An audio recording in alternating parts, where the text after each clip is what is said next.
आज इस वीडियो में हम मध्य प्रदेश पुलिस कांस्टेबल भर्ती परीक्षा 2021 के लिए गणित के कुछ महत्वपूर्ण प्रश्न पढ़ेंगे। सभी प्रश्न मध्य प्रदेश पुलिस कांस्टेबल भर्ती परीक्षा 2017 से लिए गए हैं। तो शुरू करते हैं पहले प्रश्न से। 15 वर्ष पश्चात खान की आयु 5 वर्ष पहले उसकी आयु की 5 गुनी होगी। खान की वर्तमान आयु क्या है? चलो हम मान लेते हैं सबसे पहले कि खान की वर्तमान आयु क्या है। खान की वर्तमान आयु हमारे पास क्या है? x वर्ष है। चलिए अब देखते हैं कि प्रश्न में क्या बोला जा रहा है। प्रश्न में बोला जा रहा है कि 15 वर्ष पश्चात, 15 वर्ष पश्चात यानी कि वर्तमान आयु x है। 15 वर्ष पश्चात x प्लस 15 का हो जाएगा ये, ठीक है। फिर ये यहाँ पे क्या बोला जा रहा है? इक्वल टू 15 वर्ष पश्चात खान की आयु। तो 15 वर्ष पश्चात हमने ये लिख लिया। अब खान की आयु 5 वर्ष पहले की आयु की 5 गुना होगी, यानी कि यहाँ पर हम देखते हैं कि 5 वर्ष पहले खान की आयु क्या होगी। तो खान की आयु 5 वर्ष पहले x ऋण 5 होगी कि 5 गुना होगी। इसमें हम 5 का गुना कर देते हैं। तो ये हमारी इक्वेशन बन गई। अब इसको सॉल्व कर लेते हैं हम। तो x plus 15 equal to 5x minus 5 में 5 का गुना करेंगे 25 आ जाएगा। चलिए अब हम जब x को x की तरफ ले जाते हैं तो यहाँ पर हम 15 जैसा का वैसे लिखते हैं। 25 का इधर पक्षांतर करते हैं, प्लस में आ जाएगा 25 equal to 5x minus x। यहाँ पर आ गया 40 इक्वल टू 4x। तो यहाँ पर x बराबरी से जब हमने 4 का पक्षांतर करेंगे तो 40/4 आ जाएगा। 10 बार कट गया तो x की वैल्यू हमारे पास क्या आ गई? 10। तो x हमने खान की वर्तमान आयु मानी थी तो कितनी आ गई? 10 वर्ष। तो हमारा उत्तर हो जाएगा 10 वर्ष। अगला प्रश्न, एक कक्षा के 15 विद्यार्थियों की औसत आयु 20 वर्ष है। एक विद्यार्थी ने कक्षा छोड़ दिया और उसके स्थान पर 20 वर्ष का एक नया विद्यार्थी उस कक्षा में शामिल हो गया। कक्षा का नया औसत क्या है? चलिए हम देखते हैं कि 15 विद्यार्थी, इनकी औसत आयु 20 वर्ष है। तो इनकी कुल आयु क्या हो जाएगी? इनकी कुल आयु हो जाएगी 300 वर्ष, ठीक है। अब इसमें क्या दिया है? एक विद्यार्थी ने कक्षा छोड़ दी। एक विद्यार्थी ने तो 14 बचे, ठीक है, छोड़ दिया और 20 वर्ष का नया विद्यार्थी उस कक्षा में शामिल हो गया। तो देखिए एक ने छोड़ा, एक शामिल हुआ, यानी कि कुल विद्यार्थी 15 ही है। तो यहाँ पर 15 विद्यार्थी है और जो नया विद्यार्थी जुड़ा है उसकी भी 20 वर्ष जो है औसत आयु है, यानी उसकी आयु 20 वर्ष है। अपनी औसत आयु भी 20 वर्ष है, 20 वर्ष उसकी आयु है, औसत आयु भी हमारे पास कितना है? 20 वर्ष। तो हमारी कुल आयु पे कोई प्रभाव पड़ेगा क्या? नहीं पड़ेगा। तो हमारी कुल आयु 300 वर्ष ही रहेगी। तो यहाँ पर क्या है? ये उत्तर आ जाएगा 300 वर्ष। पर यहाँ पर पूछा है कक्षा का नया औसत क्या है, तो ये यहाँ पर आयु दी हुई है, औसत नहीं दिया हुआ है, तो इनकी कुल आयु दी हुई है, यही हमारा उत्तर होगा। अगला प्रश्न, जब एक पुस्तक को 24 रुपए में बेचा जाता है तो विक्रेता को 20% की हानि होती है। यदि वह उसे 27 रुपए में बेचता है तो उससे कितनी लाभ या हानि होगी? चलिए ठीक है, तो हम देख लेते हैं। यहाँ पर 24 रुपए में बेचता है तो 20 रुपए की हानि, 20% की हानि होती है, यानी कि 24 कितना है? 24 है 80%, ठीक है। तो ये 80% है, तो 100% कितना होगा? x होगा। चलिए इसको सॉल्व कर लेते हैं। तो यहाँ पर हो जाएगा ये 2400 बराबरी से 80x। तो x बराबर से हो जाएगा 2400 बटे 8। 2400 बटे 8, 8 दूनी 16, 8 तिया 24। कितना आ गया? x की वैल्यू हमारे पास आ गई 30। x की वैल्यू आ गई हमारे पास 30, यानी कि जब ये 30 रुपए में बेचेगा तो इसे ना लाभ होगा ना हानि होगी। तो ये कितने में बेच रहा है? 27 रुपए में, यानी कि कितने रुपए की हानि हो रही है इसको? 3 रुपए की। तो ये हमारा उत्तर आ गया 3। ऐसी कौन सी संख्या है जिसका 16% 192 है? मैं मान लेता हूं कि x एक ऐसी संख्या है जिसका 16% कितना है, 192 है। ठीक है, x यही रहने देता हूं, इसका इधर पक्षांतर कर देता हूं, तो 19200 अपॉन 16 कितने बार कट गया, x की वैल्यू आ गई 1200। तो 1200 एक ऐसी संख्या है जिसका 16% 192 है। आप सिचुएशन चाहे तो ऐसी भी बना सकते हैं कि यदि 16% 192 है तो 100% क्या होगा, x कर दो तिर्यक गुना, तो 19200 इक्वल टू 16x, तो x इक्वल टू 19200 अपॉन 16 कितने बार कट गया, 1200 बार। तो ये हमारा उत्तर हो गया। आगे बढ़ते हैं। x और y की आयु का अनुपात 5:4 है। 25 वर्ष पश्चात उनकी आयु का अंतर 20 वर्ष होगा। x की वर्तमान आयु ज्ञात कीजिए। तो हमें x और y की आयु दी थी, हम मान लेते हैं x की आयु क्या है 5x और y की वर्तमान आयु क्या है हमारे पास 4x। चलिए ठीक है, अब क्या बोल रहे हैं 25 वर्ष पश्चात, तो 25 वर्ष पश्चात x कितने का हो जाएगा 5x प्लस 25, y क्या हो जाएगा 4x प्लस 25 हो गया। अब क्या बोल रहा है 25 वर्ष पश्चात उनकी आयु का अंतर कितना हो जाएगा 20 वर्ष। चलिए देख लेते हैं 5x plus 25 minus 4x plus 25, इनकी आयु का अंतर कितना हो गया 20 वर्ष। अब सिचुएशन कैसे बनी है मैं बता देता हूं। क्या बोला है यहाँ 25 वर्ष पश्चात, 25 वर्ष पश्चात उनकी आयु का अंतर कितना हो जाएगा 20 वर्ष हो जाएगा। चलिए इक्वेशन बन गई है, सॉल्व कर लेते हैं। 5x plus 25 minus 4x minus का प्लस से गुना हुआ माइनस 25 इक्वल टू 20। यहाँ पर 5x 25 प्लस 25 माइनस 25 आपस में कट गया, x 5x में से 4x घट गया, x बचा इक्वल टू 20। हमारे पास x की वैल्यू कितनी आ गई है 20। तो हमारे पास x की जो आयु है वो ज्ञात करना है, तो x की आयु क्या है हमारे पास 5x, तो 5x 5 इंटू x की वैल्यू 20 कितना आ गई 100 वर्ष। तो कितनी आ गई x की आयु 100 वर्ष। अगला प्रश्न, एक तैराक स्थिर जल में 0.5 मीटर प्रति सेकंड की चाल से तैर सकता है, वह 25 मिनट में कितनी दूरी तय करेगा। चलिए सबसे पहले हमारे पास दिया है कि 0.5 मीटर यह कितने देर में चलता है 1 सेकंड में चलता है।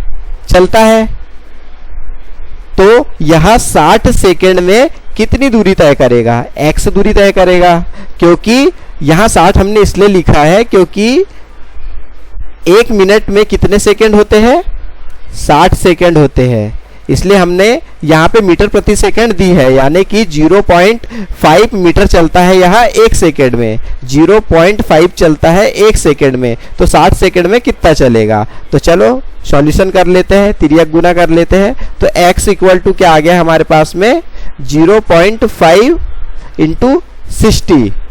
ठीक है, तो x की वैल्यू क्या आ गई हमारे पास 6 पंचे 30 आ गई,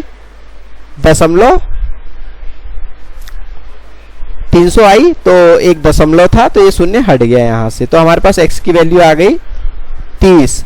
जब यहाँ 1 मिनट में 30 मीटर चल रहा है तो यहाँ पे क्या दिया है हमें कि 25 मिनट में कितनी दूरी तय करेगा। तो 1 मिनट में 30, तो 25 मिनट में कितने करेगा 25 दूनी 50, 25 दिया 75, 750 मीटर। तो हमारा आ गया 750 मीटर उत्तर। जैसे यदि यहाँ पर किसी को कंफ्यूजन होगा कि 30 कैसे आया तो वो भी बता देता हूं मैं, फिर से हम इस तरफ सॉल्यूशन कर लेते हैं। 0.5 इंटू 60। तो यहाँ से जब हम दशमलव हटाते हैं तो दशमलव का हम एक नीचे लिखते हैं, उसके बाद जितनी संख्या है उतने शून्य, तो एक शून्य लिखा तो ऊपर हमारे पास 5 रह गया, इंटू 60 है जैसा का वैसी, एक शून्य से एक शून्य कट गया, 6 पंचे 30। चलिए आगे बढ़ते हैं। अगला प्रश्न, यदि 18 पुरुष 26 दिन में एक कार्य को समाप्त कर सकते हैं तो 13 पुरुष कितने दिन में करेंगे? बड़ा आसान सा सवाल है। 18 पुरुष है, किसी कार्य को 26 दिन में पूरा कर लेते हैं, तो दोनों का गुना कर देंगे हम, तो टोटल वर्क निकल जाएगा हमारे पास, टोटल काम निकल जाएगा। तो कितना निकल गया? दोनों का गुना कर दिया, हमारे पास 468 टोटल वर्क निकल गया। अब हमारे पास कितने पुरुष है? 13 पुरुष है, तो 468, 13 पुरुष कितने दिन में करेंगे? इनका 468 में 13 का भाग दे देंगे, तो हमारे पास आ जाएगा 36 दिन। तो ये हमारा उत्तर हो गया। अगला प्रश्न, 270 को दो भागों में इस प्रकार विभाजित किया जाता है कि पहले भाग के 3 गुने और दूसरे भाग के 2 गुने का योग 630 है। लघु भाग कौन सा है? लघु भाग यानी होता है छोटा भाग। चलिए देखते हैं। सबसे पहले 270 के 2 भाग करते हैं। 270 का पहला भाग हमने x कर दिया, पहला, तो दूसरा क्या होगा? तो दूसरा क्या होगा? 270 ऋण x हो जाएगा, यही 270 ऋण x, ये पहला भाग हो गया, ये दूसरा भाग हो गया। अब क्या बोल रहा है ये? पहले भाग के 3 गुने, पहले भाग के 3 गुने यानी कि 3x हो गया, और दूसरे भाग के 2 गुने का योग, 2 गुने का योग, ये योग बोला है तो धन का चिन्ह लगाएंगे। 2 गुने का योग यानी कि क्या हो गया? 2, दूसरा भाग क्या था? 270 ऋण x, इनका योग कितना है? 630। अपने पास इक्वेशन बन गई है, आगे सॉल्व करते हैं। 3x प्लस 270 में 2 का गुना करेंगे हम, तो क्या आएगा? 540 ऋण 2x इक्वल टू 630। 3x में से 2x घट गए, x बचा यहाँ पर हमारे पास, और इक्वल टू यहाँ पर 630, 540 का इधर पक्षांतर कर दिया तो माइनस 540 इधर कर लेते हैं, तो x इक्वल टू हमारे पास क्या बच गया?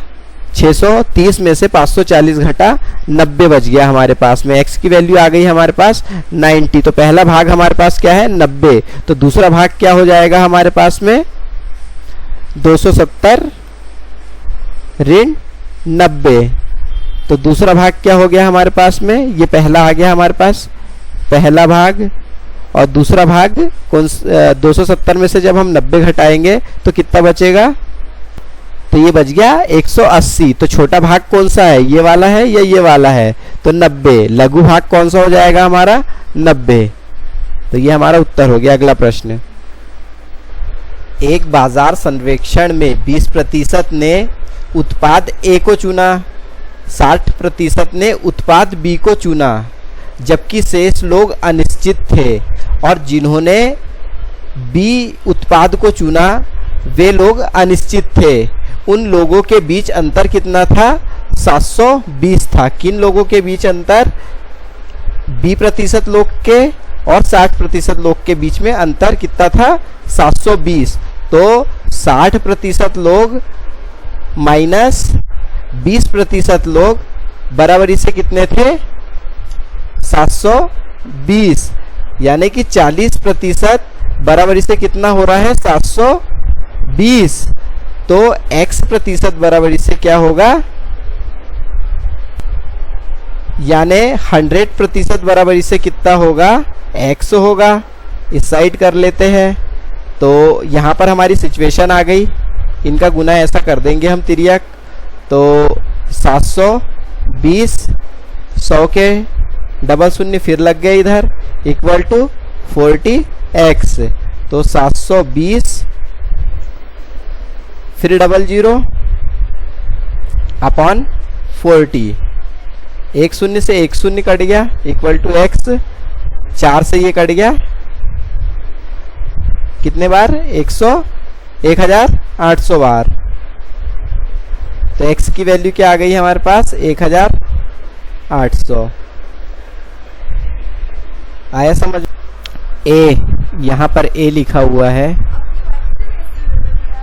किसी कार्य को 18 दिनों में और बी उसी कार्य को 15 दिनों में पूरा कर सकता है। यदि बी 12 दिन के लिए कार्य करता है फिर उस कार्य को छोड़ देता है तो ए अकेला उसे कितने दिन में करेगा। चलिए देख लेते हैं। ए कितने दिनों में करता है, 18 दिनों में करता है।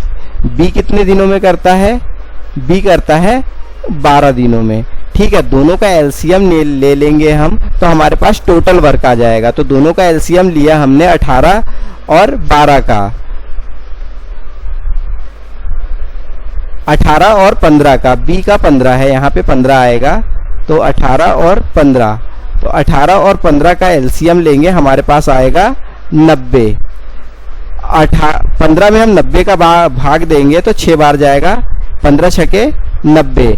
18 में 90 का भाग देंगे हम, कितने बार जाएगा, 5 बार जाएगा। चलिए अब हमारे पास इनका एक दिन का कार्य आ गया। ठीक है, तो एक दिन में कितना कार्य करते हैं, ये 6 करता है, ये ए 5 करता है। ये हमारे पास क्या आ गया, टोटल वर्क।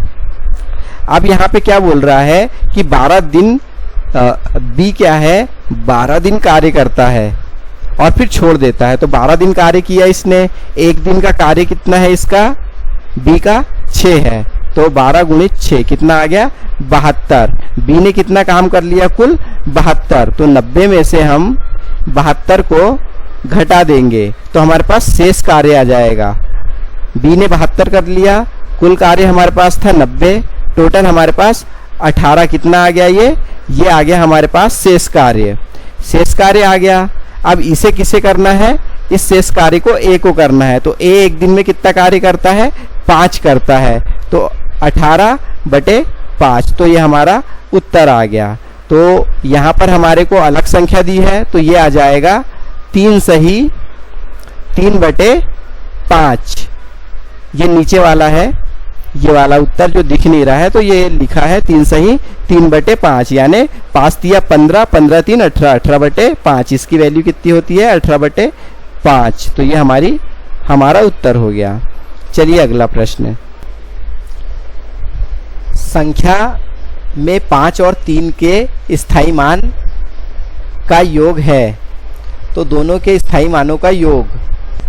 देखिए सबसे पहले तो हमारे पास क्या है, 5 का स्थायी मान देखते हैं हम कितना है।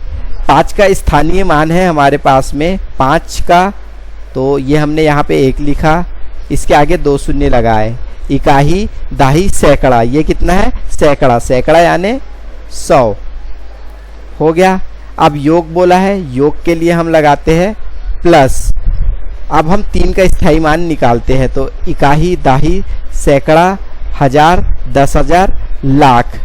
3 का कितना है, लाख, प्लस लाख, लाख यानी 1 2 3 4 5 शून्य, यानी कि कितना हो गया 1, दोनों को जोड़ देंगे 100 100। तो यह स्थायी मान हो जाएगा इनका। अगला प्रश्न। टी शर्ट को 216 रुपए में बेचकर एक दुकानदार 4% दुकानदार को 4% की हानि होती है। 12% लाभ प्राप्त करने के लिए उसे टी शर्ट कितने में बेचनी पड़ेगी।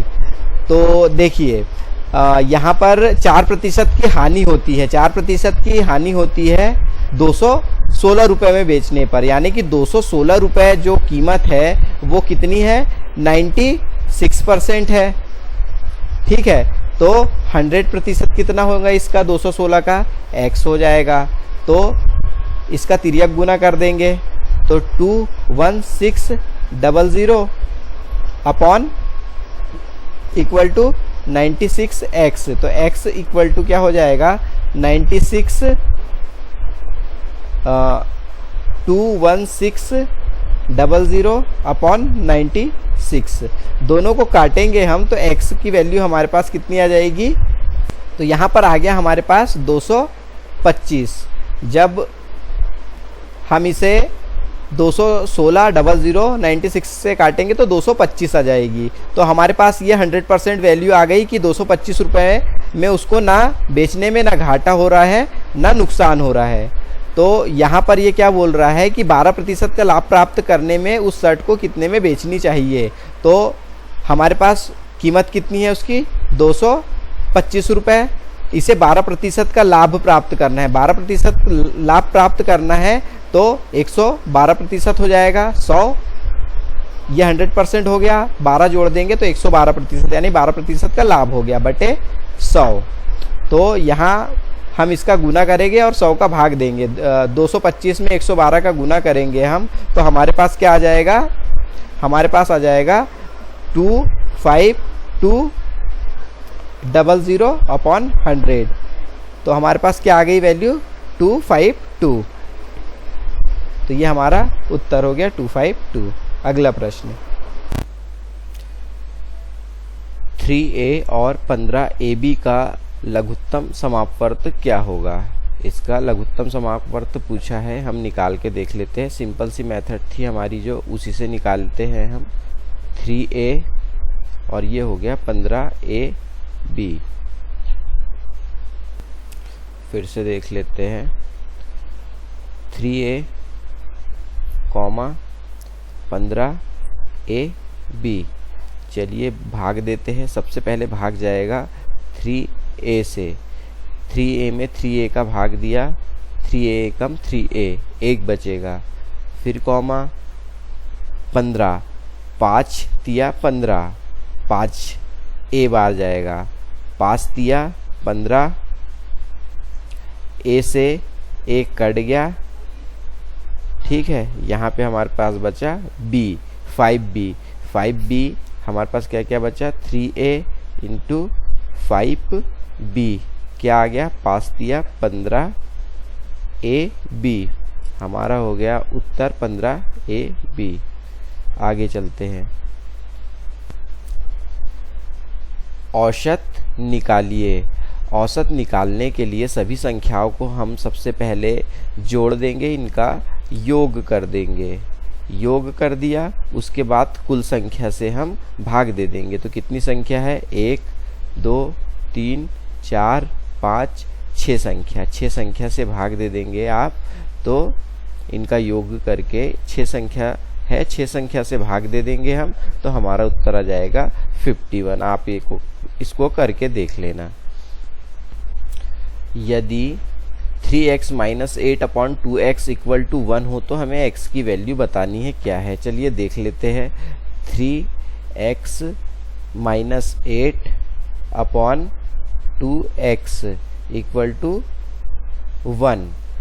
1 के अपॉन में हम 1 लिख सकते हैं, कोई दिक्कत नहीं है। चलिए यहाँ पर बराबर का चिन्ह है बीच में, तिर्यक गुना कर देते हैं इनका। तो ये हो गया 3x - 8 = 2x, ठीक है। हम जो x वाली संख्या है एक तरफ कर लेते हैं, तो 2x का इधर पक्षांतर कर देते हैं और 8 - 8 का इस तरफ।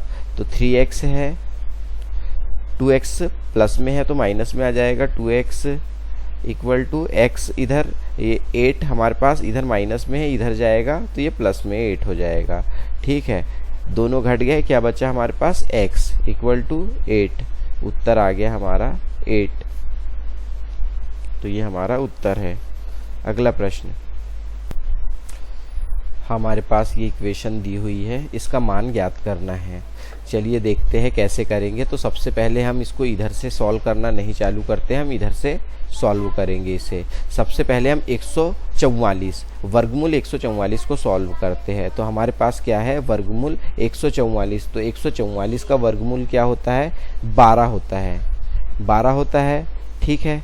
फिर से हम इसमें वर्गमूल लगा देते हैं, ठीक है, और यहाँ पे 52 लिख देते हैं, ठीक है। फिर से एक बार देख लेते हैं। हमारे पास ये संख्या दी हुई है, हमारे पास ये वर्गमूल है, ये वर्गमूल है, यहाँ पर लिखा हुआ है 2 4 8 प्लस फिर इसके अंदर वर्गमूल है, यहाँ पर लिखा गया है 5 2 प्लस हम यहाँ पे क्या करेंगे 144 का वर्गमूल निकाल लेंगे। तो 144 का वर्गमूल होता है, क्या होता है 12 होता है। चलिए ठीक है, ये इक्वेशन बन गई। अब दूसरा देखते हैं हम, ये फिर से हम वर्गमूल लगाते हैं। 248 प्लस वर्गमूल, फिर से आ गया वर्गमूल 52 प्लस 12, 52 में 12 जोड़ते हैं तो हमारे को मिलता है 64। ठीक है, अब इस तरफ हल कर लेते हैं। तो फिर से हमारा ये वर्गमूल लगाया हमने, यहाँ पर लिखा 248, ठीक है, प्लस का साइन जैसा का वैसी 64, 64 का वर्गमूल निकाल लेंगे यहाँ पर हम। तो 64 का वर्गमूल होता है 8, ठीक है, 8 हो गया। फिर से वर्गमूल लगाया हमने, 248 में अब हम 8 जोड़ देंगे। तो 248 में जब हम 8 जोड़ेंगे तो क्या आता है 256, और 256 का वर्गमूल क्या है, 256 का वर्गमूल है 16। तो हमारा उत्तर हो गया 16। तो ये हमारा उत्तर हो गया। सिंपल सा क्वेश्चन है, यहाँ पर आपको वर्गमूल निकालना है, संख्या में जोड़ना है, फिर उसका वर्गमूल निकलेगा, फिर इस संख्या में इस संख्या को जोड़ देंगे इसके वर्गमूल को, तो हमारे पास उत्तर आ जाएगा। अगला प्रश्न, चलो बड़ा आसान सा सवाल है। अंग्रेजी वर्णमाला में एक स्वर के चयनित होने की प्रायिकता होगी।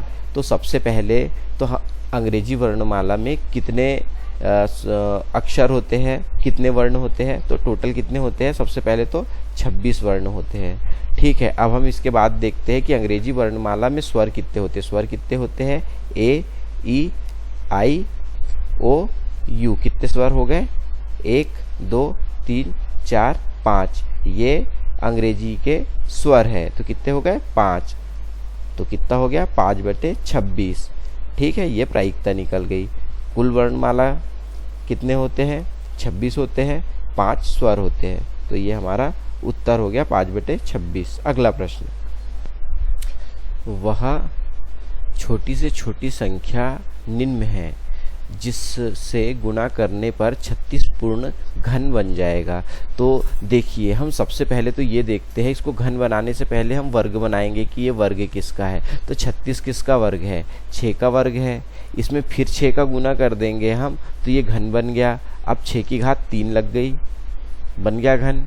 तो किसका गुना करेंगे, 36 में 6 का, 36 गुणित 6, क्या हो गया ये 6 6 36 के 6 हासिल लगा 3, 6 दूनी 12, 6 तिया 18, 19 20 21, 216 किसका घन है, ये 6 का घन है। तो हमारा उत्तर हो जाएगा 6। अगला प्रश्न, यदि किसी वस्तु का विक्रय मूल्य 713 रुपये है और उसका क्रय मूल्य 620 रुपये है, तो लाभ का प्रतिशत बताइए। चलिए, सबसे पहले हम देखते हैं कि जो क्रय मूल्य होता है हमेशा 100% होता है। ठीक है, तो जब हमारा 620 रुपये, ठीक है, प्रतिशत की मात्रा पूछी है, हमारा 620 रुपये है, ये क्या है 100% है। तो 713 रुपये कितना प्रतिशत होगा, हम x प्रतिशत मान लेते हैं, कर देते हैं तिर्यक गुना। तो 620x इक्वल टू 71300, ठीक है।